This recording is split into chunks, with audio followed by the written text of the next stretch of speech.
오늘 본문의 시작은 요한이 이제 선생님, 우리를 따르지 않는 자들이 어떤 자가 주의 이름으로 귀신을 쫓아내고 있습니다. 내가 이걸 보고 우리를 따르지 아니함으로 내가 금하였나이다 하는 이제 말로 시작을 합니다.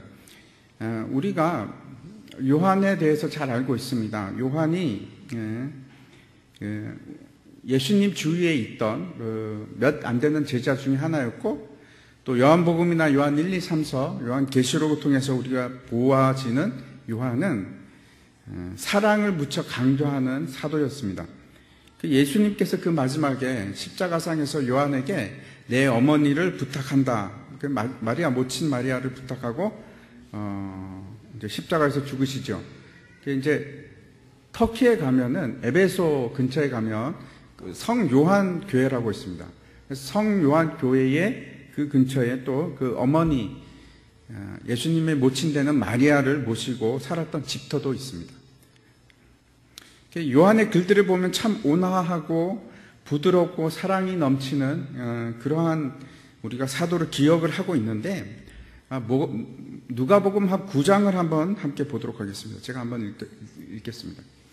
예수께서 승천하실 기약이 차감해 예루살렘을 향하여 올라가기로 굳게 결심하시고 사자들을 앞서 보내심에 그들이 가서 예수를 위하여 준비하려고 사마리아인의 한 마을에 들어갔더니 예수께서 예루살렘을 향하여 가시기 때문에 그들이 받아들이지 아니하는지라.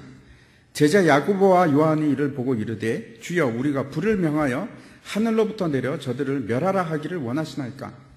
예수께서 돌아보시며 꾸짖으시고 이렇게 이제 기록이 되어 있습니다. 여기 나오는 요한은 어떻습니까? 지금 어떻게 된 거냐면, 이제 예수님이 이제 변화산 사건이 끝나고 나서 이제 그 가버나움부터 예루살렘을 향해서 여행을 이제 마지막이죠. 예루살렘 입성을 향해서 나아가십니다. 나갈 때 사마리아를 통과하면 굉장히 빨리 갈 수 있습니다. 사마리아를 통과하려고 하니까 사마리아 사람들이 못 가게 막는 겁니다. 왜냐하면 예루살렘에 가서 성전을 향해서 가는 사람들하고 맨날 이 트러블이 있었습니다. 자주 충돌이 있어서 대부분의 유대인들이 사마리아 지역을 통과하지 않고 베레아 쪽으로 돌아갑니다. 그것이 이제 정석인데, 예수님께서는 그 사마리아 지역을 통과해서 가기를 원하셨습니다. 근데 가려고 하니까 사람들이 많지 않습니까? 이제 잠자리도 마련해야 되고 먹을 음식도 있어야 되고 하니까 거기 가서 미리 이제 선발대를 파견을 한 겁니다. 갔더니 아마 그때 야고보와 요한이 갔는지 어쨌는지 거부를 당합니다. 사마리아 사람들이 거부를 합니다. 그러니까 이제 야고보와 요한이 뭐라고 하면, 이놈의 자식들 그냥 확 불을 내려서 그냥 다 죽여버릴까요? 지금 이렇게 얘기하는 겁니다. 무섭지 않습니까? 이 성질이 급하고 충동적입니다. 세베대 아들을 마가복음 3장에 보면 우레의 아들 이렇게 얘기하고 있습니다. 이게 번개 치는 콱 소리 나는 그 아들이라고 할 정도로 성질이 급하고, 그 다음에 참을성이 없고 직선적이고, 이제 우레의 아들 하는 게 이제 굉장히 시끄러운 소리가 나지 않습니까? 그래서 말도 많고 소리도 크고, 어떻습니까? 여러분이 생각하는 요한하고 좀 이미지가 잘 안 맞지 않습니까?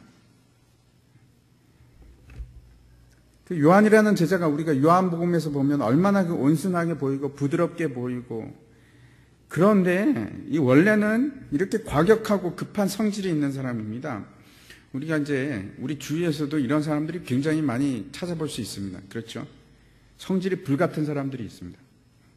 그 요한이 하는 말이, 어떤 자들이 예수님의 이름을 무단으로 지금 도용하고 있다는 겁니다. 요즘 같으면 이제 저작권법이나 아니면은 상표 등록법 같은데 예수님이라는 이름을 지금 도용해서 쓰고 있는데 저 사람들 어떻게 해버릴까요? 그냥 확 성질 같아서는 그냥 다 잡아 넣어버릴까요? 뭐 이런 겁니다. 하지 마. 예수님 이름 쓰지 마. 우리 거야. 이렇게 된 겁니다. 그리고 이제 자랑스럽게 내가 못하게 했습니다. 지금 알지도 못하는 사람들이 예수님의 이름을 가지고 귀신을 내쫓는데, 그러면 여러분이 만약에 예수님이라고 한다면 한번 상상을 해 보시기 바랍니다. 어떻게 말씀을 하시겠습니까? 예수님 같으면 뭐라고 얘기할까요? 답은 물론 있습니다. 여기서 뒤에 보면 금화하지 말라 이렇게 얘기를 하셨는데, 이 일이 있기 전에 그 앞에 어떤 일이 있었는지 우리가 좀 생각을 했으면 좋겠습니다. 먼저 왜 요한이 이런 말을 했을까 하는 겁니다. 본문 앞에 보면 무슨 일이 있냐면 제자들이 이제 길을 가다가 싸웁니다. 논쟁을 막 하는 겁니다. 그래서 예수님이 묻죠. 무슨 일이냐 그랬더니 누가 더 높은 제자가 된 건가, 누가 더 큰 제자인가를 두고 싸웠다는 겁니다. 예수님께서 12제자를 부르십니다. 거기 말 자체에 그런 말이 들어있죠. 야, 다 와봐.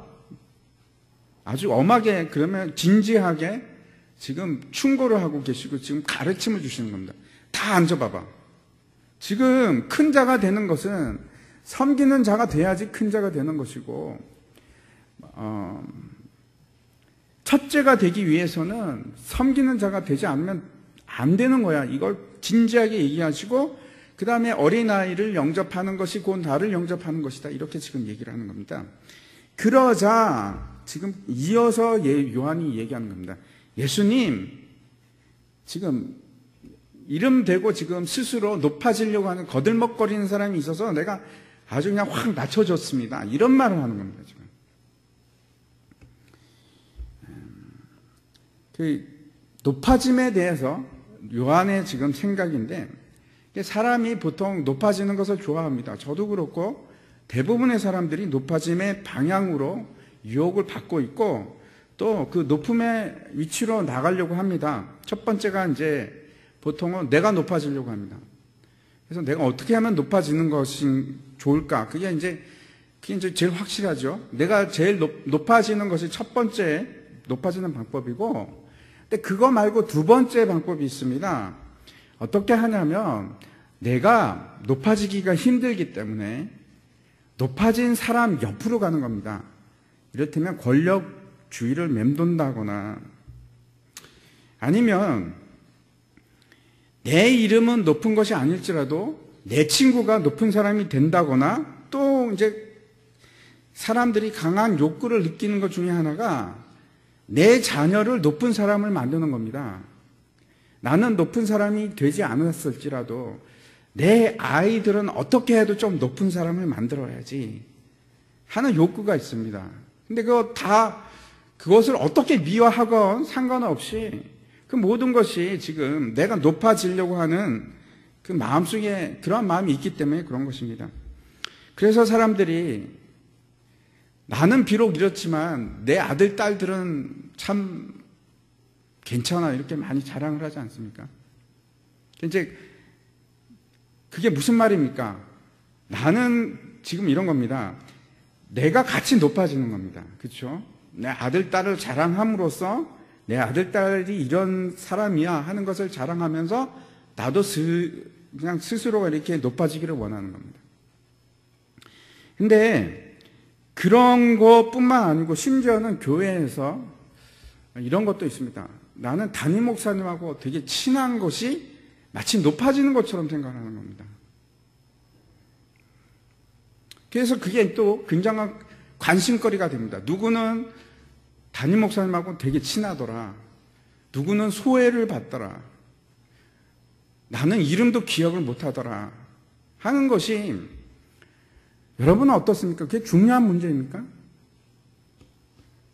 중요할 수도 있죠. 중요할 수도 있습니다. 근데 그 마음속 깊은 곳에 뭐가 있는지 한번 우리가 가만히 생각해 봤으면 좋겠습니다. 심지어는 어느 데에서도 높아지기를 원하냐면 교회에서도 높아지기를 원하는 겁니다.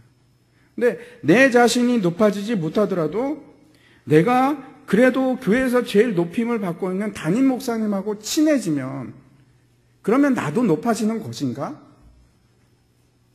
그런 생각을 하는 겁니다. 그리고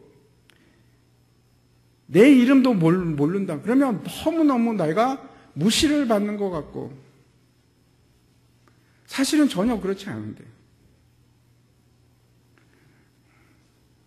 내 아이들에 대해서 교육자들이 잘 모르면 뭐 이런 교회가 다 있나 하는 생각도 드는 거고,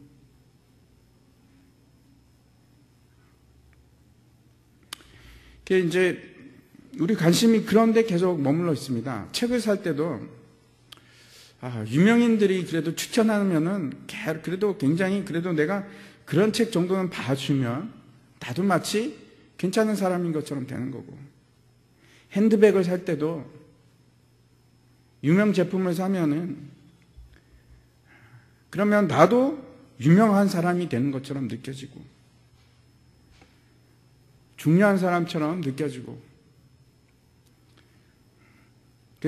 그것이 우리가 이렇게 끊임없이 우리 속에서 나오는 것들인 것 같습니다. 예수님께서 말씀하시기를 뭐라고 얘기하냐면, 그들을 금하지 말라.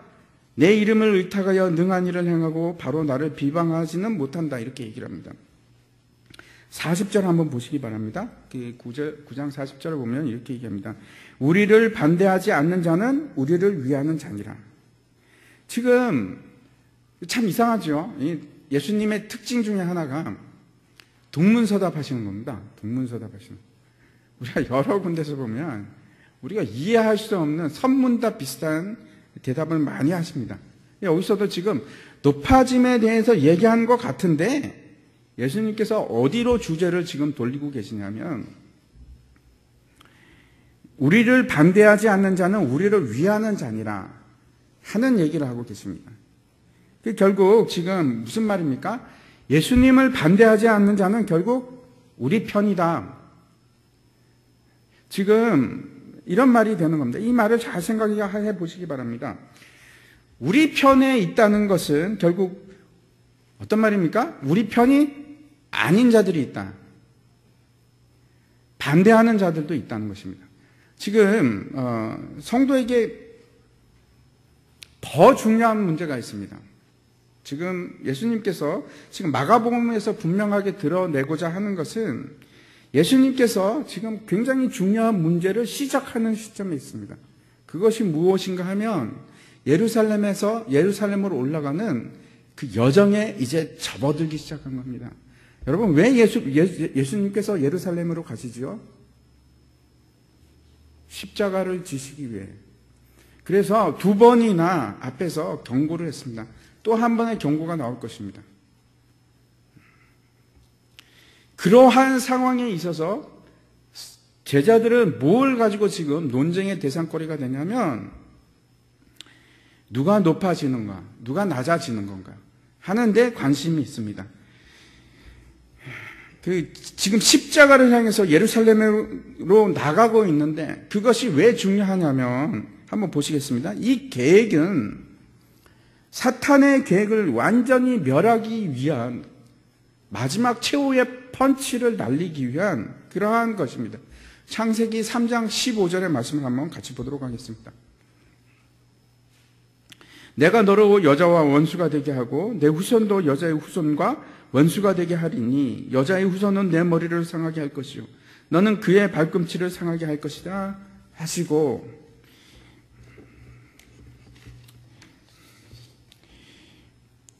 우리 편에 속한 사람에 대한 내용이 41절에 다시 분명하게 나오는데, 지금 41절까지 한번 다시 보겠습니다. 누구든지 너희가 그리스도에게 속한 자라 하여 물 한 그릇이라도 주면 내가 진실로 너에게 이르노니 그가 결코 상을 잃지 않으리라.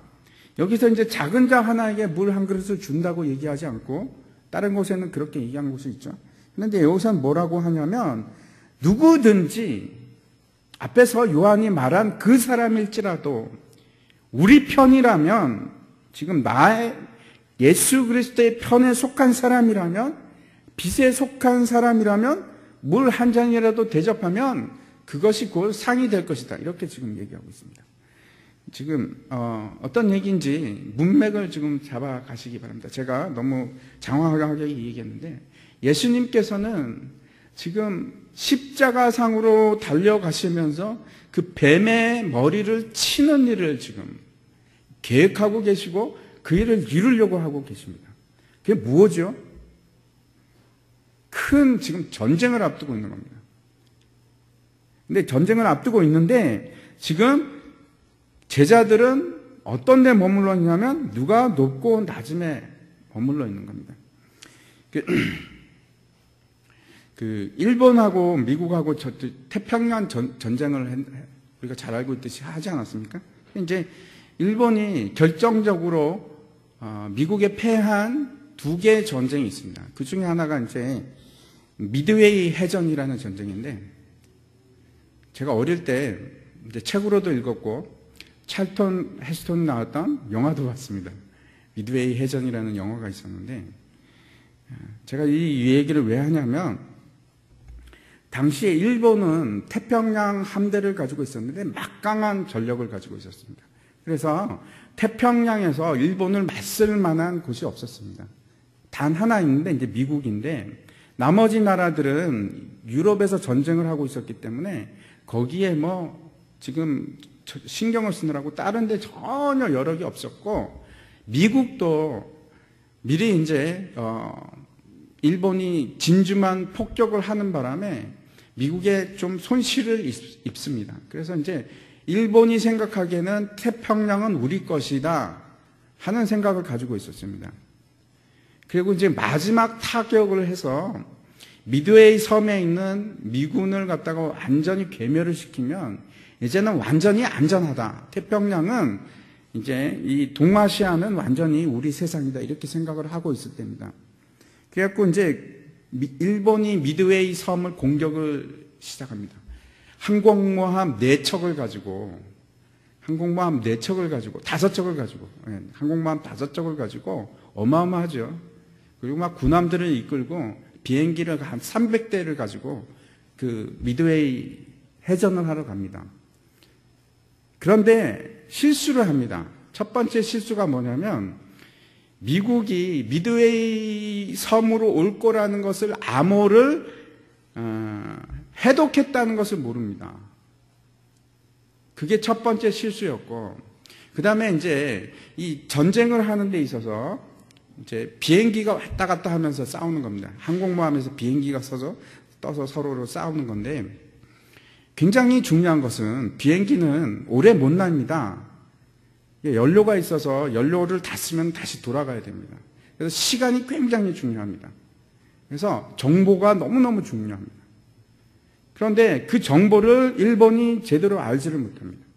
알지를 못해서 갈 때 항공모함을 폭격을 할 건지 구축함을 폭격을 할 건지에 따라서 폭탄 내용도 틀려집니다. 그래서 어떤 폭탄을 달 건가도 굉장히 중요합니다. 폭탄을 한번 달면은 갈아 끼우는데 30분 이상이 소요가 됩니다. 전쟁을 하는데 그렇게 많은 시간이 소요가 되는 겁니다. 그래서 한번 잘못 나갔다 돌아오면은 또 급유해야죠. 지는 겁니다. 이게 결국 미국하고 일본이 미드웨이 해전에서 전투를 벌여서 일본이 괴멸을 합니다. 항공모함 4척이 바다 밑으로 깔아앉습니다. 미국 군인은 한 307명 정도가 죽었는데 일본 군인은 3,000명이 넘게 죽습니다.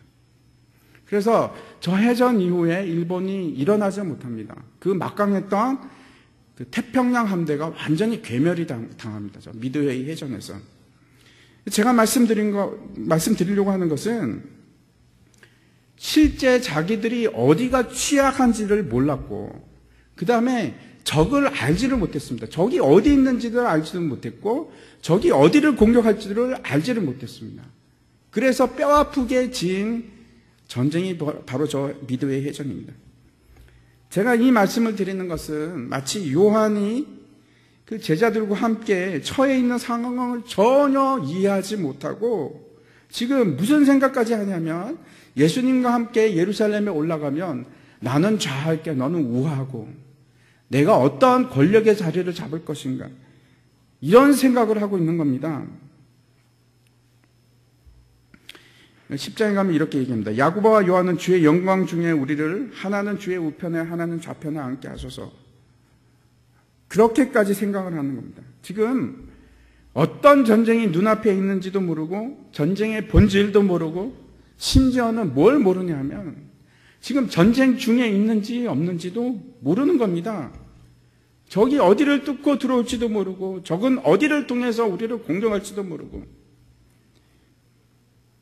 예수님께서 지금 이렇게 얘기하는 겁니다. 요한이 이러죠. 걔네들 지금 높아지려고 하니까 내가 못하게 했습니다. 딱 잘랐습니다. 이렇게 하니까 지금 예수님께서 이렇게 얘기하는 겁니다. 야, 이놈아, 우리 편이야. 그 사람들도 우리 편이야. 우리 편을 싸움을 못하게 하면 도대체 너 어떻게 하려고 그러느냐. 지금 앞에서 말씀드린 것처럼 그 어마어마하게 큰 전쟁이 사실 여러분 매일매일 일어나고 있습니다. 오늘도 겪고 있고 제가 어저께도 겪고 있고 아마 틀림없이 내일도 전쟁이 있을 거예요. 그런데 우리가 잊고 살아가는 것이 있습니다. 여러분도 지금 전쟁 중에 있습니다. 여러분 실감하십니까? 지금 막 주위에서 폭탄이 막 떨어지고 있고 사탄은 끊임없이 여러분을 공격하고 있고 어디가 약한지를 지금 그것을 파고들려고 하고 있는데 우리는 아무 생각이 없습니다. 내가 전쟁을 하는 건가? 오늘 그냥 기쁘고 좋고. 예수님께서 42절부터 시작해서 두 가지 사실에 대해서 지금 얘기하고 있습니다. 첫 번째는 다른 사람을 실족하게 하는 일에 대해서 얘기하고 있고 두 번째는 자신이 실족하는 일에 대해서 얘기하고 있습니다. 먼저 다른 사람을 실족하게 하는 일에 대해서 뭐라고 얘기하냐면 즉 범죄하게 하는 일이거나 아니면 잃어버리는 일이거나 어떻게 한다고 합니까? 반드시 심판이 있답니다. 그러니까 네가 다른 사람을 범죄하게 하거나 실족하게 하면 너 심판받을 거야. 근데 그 심판에 비해서 뭐가 더 낫다고 얘기하냐면 차라리 연자맷돌을 메고 바다에 빠지는 편이 훨 더 쉽다는 겁니다. 심판을 견디는 것보다. 무섭지 않습니까? 참 무서운 얘기입니다. 두 번째, 자기 자신에 대해서 실족하는 일에 대해서 얘기하는데, 즉 범죄하는 일에 대해서 얘기하는데 어느 정도로 지금 심각하게 예수님께서 얘기를 하냐면 네가 실족하거나 범죄하는 것보다 차라리 네 손 모가지를 잘라버려. 너 발을 잘라버려. 차라리 네 눈을 빼는 게 심판을 당하는 것보다 낫다는 겁니다. 너무나 무시무시한 얘기입니다. 그렇게 연자맷돌을 메고 바다에 빠지는 것보다 그렇게 그냥 내 손을 잘라서 불구가 되는 것보다 지옥에 가는 것보다는 그런 것이 낫다는 겁니다. 그 지옥에 대해서 지금 두 가지 표현을 하고 있는데 48절을 한번 보겠습니다. 48절에 어떻게 표현하고 있는지. 거기에는 구더기도 죽지 않고 불도 꺼지지 아니하느니라. 두 가지를 말하고 있는데 하나는 무슨 표현을 하고 있냐면 죽지 않는다는 겁니다. 죽지 않습니다. 너무나 무섭고 두려운 겁니다. 지옥에 가서 힘들면 그냥 죽어버리면 얼마나 좋겠습니까? 근데 지옥에는 죽음이 없습니다. 모든 게 있다고 할지라도 죽음이 없습니다. 고통도 영원하고 아픔도 영원하고 불이 있다는 것은 뜨겁고 심히 괴롭다는 것이 아니겠습니까? 근데 두 가지를 얘기하는데 하나는 끝이 없다. 하나는 계속해서 괴롭다. 그것이 지옥을 대표하는 두 가지입니다. 그곳에 가느니 차라리 연자맷돌이 낫고 차라리 불구가 낫다. 그래서 실제로 그 초대교회 때 일부 교부들이 어떻게 했냐면 자기가 범죄할 때 자기 팔을 잘랐습니다. 눈을 뽑고.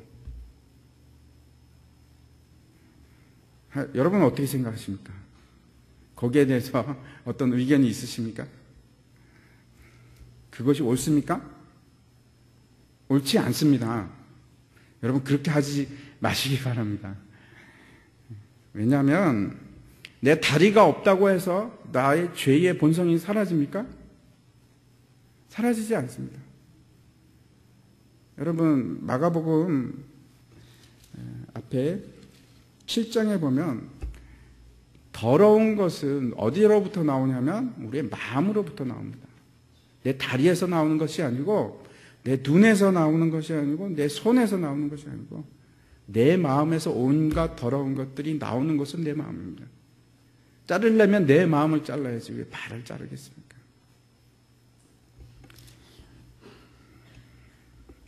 손이 없다고 해서 우리 마음이 순수한 마음이 되겠습니까? 전혀 달라질 것 같지 않습니다. 그러면 어떻게 해야 됩니까? 그러면 어디를 잘라야 됩니까? 아무튼 우리의 적은 어디를 파고 들어오는가 하면 두 가지를 지금 얘기하고 있는 겁니다.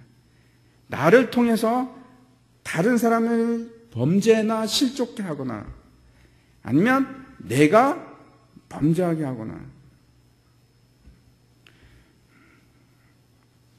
이런 영적 전쟁을 하기 위해서 우리가 분명히 알아야 될 것이 있습니다. 과연 적은 누구인지, 그 적이 어떤 방법을 사용하는지 이거 먼저 깨달았으면 좋겠습니다. 에베소서 6장 11절을 한번 보도록 하겠습니다.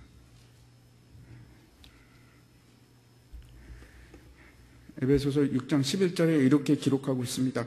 마귀의 관계를 능히 대적하기 위하여 하나님의 전신갑주를 입으라.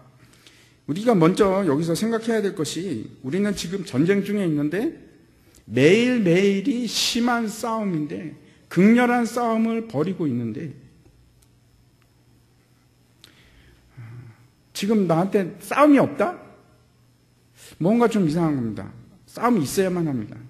여러분, 내 속에서 부딪히는 갈등이 있어야 됩니다. 당연히 매일매일 싸움이 있어야 하는데, 그런데 그 마귀는 관계를 가지고 있다고 합니다. 이 관계가 중요한 겁니다. 즉 교묘한 계획을 가지고 있습니다. 마치 이것을 이제 어떻게 풀이가 되느냐 하면, 맹수가 숯불 속에 이렇게 웅그리고 있다가 먹잇감이 나타나면 확 튀어가서 덥석 잡아먹는 그러한 계획을 얘기하는 것입니다. 바울이 사탄의 계교의 관계에 대해서 말하는 곳이 있습니다. 고린도후서 11장 3절입니다.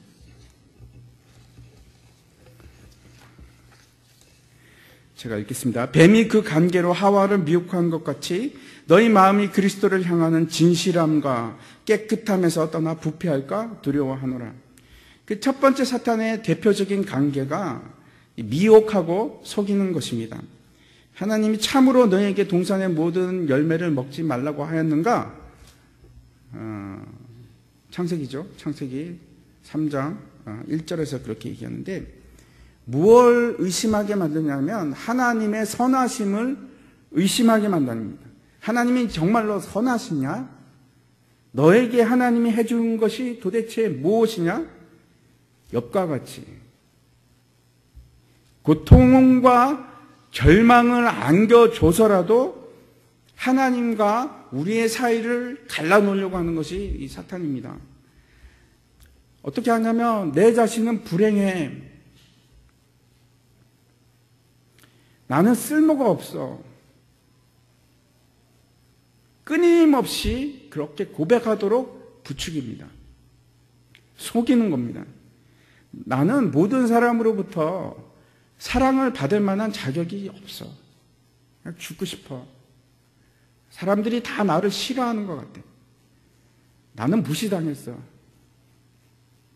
나는 실패자야 하는 것을 계속해서 우리에게 주입시키려고 합니다. 하나님께서 우리를 향하신 선하신 목적을 계속 근간부터 의심하게끔 만들어 갑니다. 그리고 그것으로 끝나는 것이 아니고 하나님의 말씀을 왜곡을 하는데, 한번 보시기 바랍니다. 13절부터 15절입니다. 고린도후서 11장. 그런 사람들은 거짓 사도요 속이는 일꾼이니 자기를 그리스도의 사도로 가장하는 자들이니라. 이것은 이상한 일이 아니니라. 사탄도 자기를 광명의 천사로 가장하나니, 그러므로 사탄의 일꾼들도 자기를 의의 일꾼으로 가장하는 것이 또한 대단한 일이 아니니라. 그들의 마지막은 그 행위대로 되리라. 이것이 또 한 가지입니다. 앞에서 우리가 마가복음에서 봤던 것처럼 다른 사람을 실족게 하는 사람이 있는 겁니다. 어떻게 해서든지 성도를 속여서 실족게 하는 것이 그 관계의 첫 번째입니다. 거짓도 여러 가지입니다. 이런 겁니다. 네가 이것을 하면 행복할 거야. 네가 저것을 가지기만 하면 정말 행복할 거야.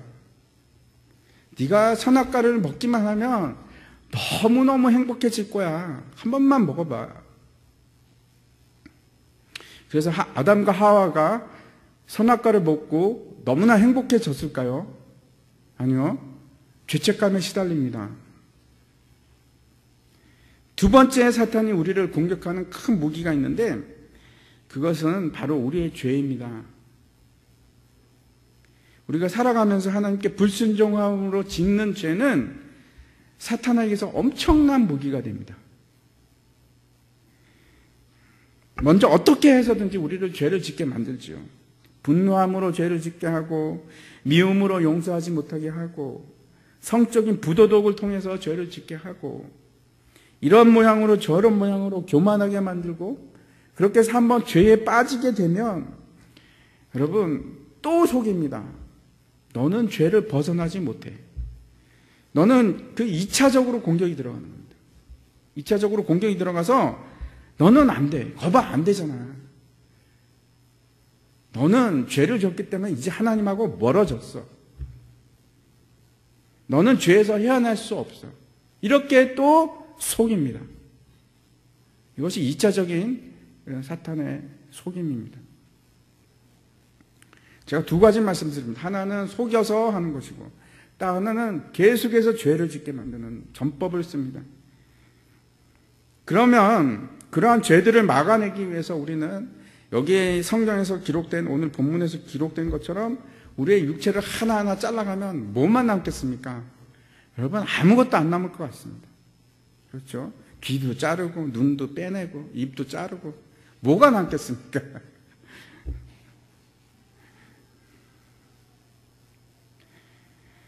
그렇게 해서라도 불구를 해서라도 우리의 영혼을 구해야 하는 건가요? 예수님께서 지금 그 말씀을 하고 계시는 건가요? 에베소서 6장 12절을 함께 보도록 하겠습니다. 우리의 씨름은 혈과 육을 상대하는 것이 아니요 통치자들과 권세자들과 이 어둠의 세상 주관자들과 하늘에 있는 악의 영들을 상대합니다. 먼저 우리가 상대하는 것이 여러분 혈과 육이 아님을 분명히 하시기 바랍니다. 혈과 육이 분명히 아닙니다. 우리의 손도 아니고 내 옆 사람에 있는 손도 아니고 내 발도 아니고 내 눈도 아닙니다. 확실하게 우리가 인식해야 될 것은 지금 우리가 영적 전쟁 중에 있고 이것을 간과하지 않아야 되고 미혹이나 유혹이 들어올 때 내 자신과의 싸움에서 이기고 지고 내 자신과의 싸움에서 이기고 지고 하는 것이 중요한 것이 아니고 정말 중요한 것은 그 배후에 있는 세력과 내가 어떻게 씨름을 하고 이기는 것인가 하는 것입니다. 지금 이 씨름이라는 것은 몸으로 레슬링을 하는 그러한 상태를 얘기합니다.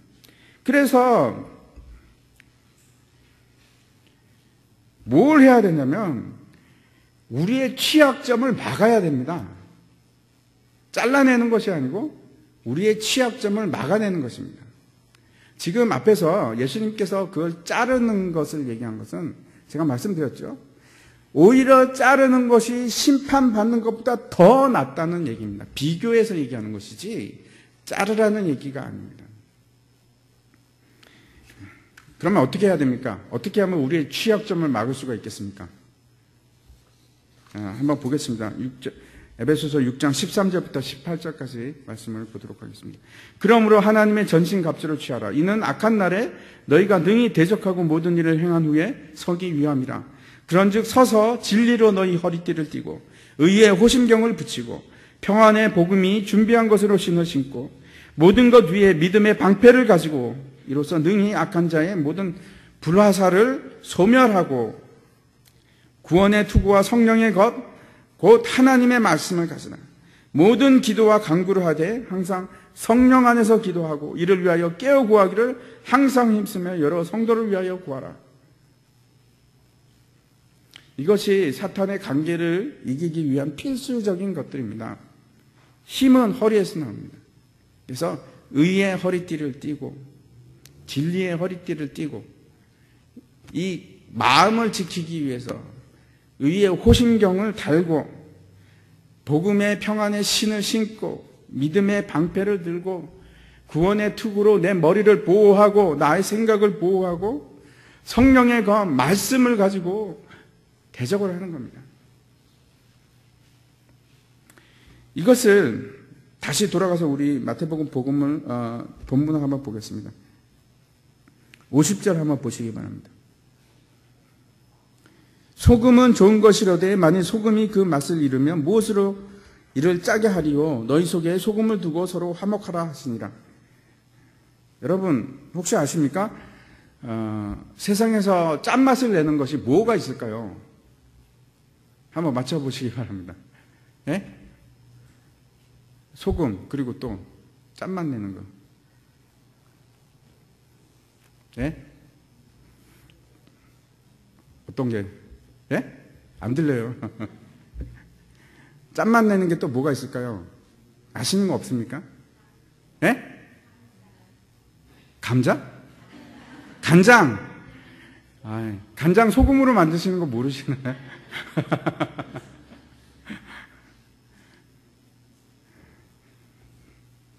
세상에서 짠맛을 내는 것은 소금밖에 없습니다. 다른 것은 짠맛을 낼 수가 없습니다. 예를 들어갖고 신맛을 내는 거, 단맛을 내는 거는 여러 가지가 있습니다. 근데 세상에서 짠맛을 내는 건 단 하나밖에 없습니다. 소금입니다.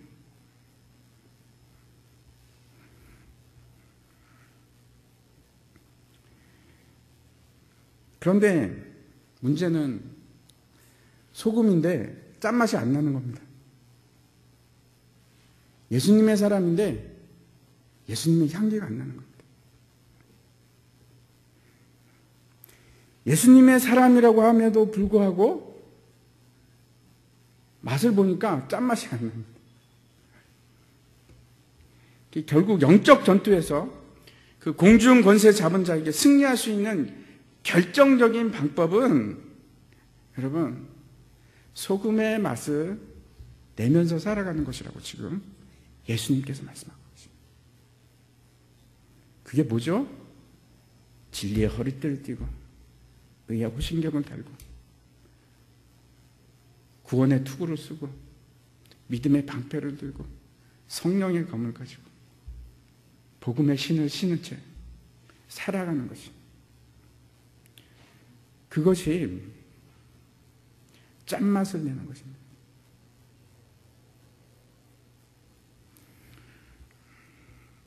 우리가 죄의 사슬에서 벗어나기 위해서는 여러분 보다 적극적인 삶이 필요합니다. 밍밍하게 그냥 살아가는 것이 아니고 이 세상에서 짠맛을 내면서 살아가는 겁니다. 유일한 맛을 내면서 살아가는 겁니다. 예수 그리스도의 사람만이 낼 수 있는 맛을 내면서 살아가는 겁니다.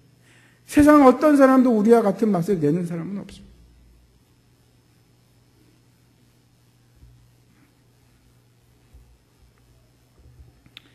50절에 보면은 이렇게 얘기합니다. 너희 속에 소금을 두고 서로 화목하라. 그러면서 이제 오늘 본문이 끝납니다. 여러분 이제 그리스도의 삶을 살아가는 것은 소금의 짠맛을 내는 것인데 우리는 이 땅에서 전쟁을 치르고 있는 하나님의 군사들입니다. 우리가 서로 대항할 필요가 있을까요? 우리끼리 싸울 필요가 있을까요? 없죠.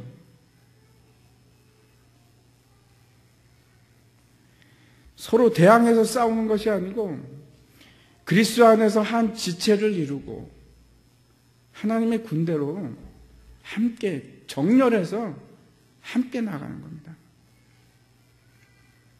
그것을 뭐라고 얘기하냐면 너희 속에 소금을 두고 서로 화목하라 이렇게 얘기합니다. 이 말뜻을 여러분 이해하시기 바랍니다. 소금이 지금 무엇인지 그리스도의 향기를 품고 그리스도의 삶을 살아가는 것이 그것이 소금의 짠맛입니다. 여러분, 혹시라도 나 때문에 누가 실족하지 않았을까? 혹시 나는 지금 실족하고 있지 않을까? 이게 깨어 있어야 됩니다, 우리가. 깨어서 살아가야 되는데 왜 그러냐면 우리의 대적 마귀가 우는 사자처럼 삼킬 자를 찾아서 지금도 으르렁거리고 돌아다니고 있기 때문에 그렇습니다. 그래서 우리가 전쟁에 있어서 싸워서 이기기 위해서는 우리의 대적이 누군지도 알아야 되고 그들의 수법도 알아야 됩니다.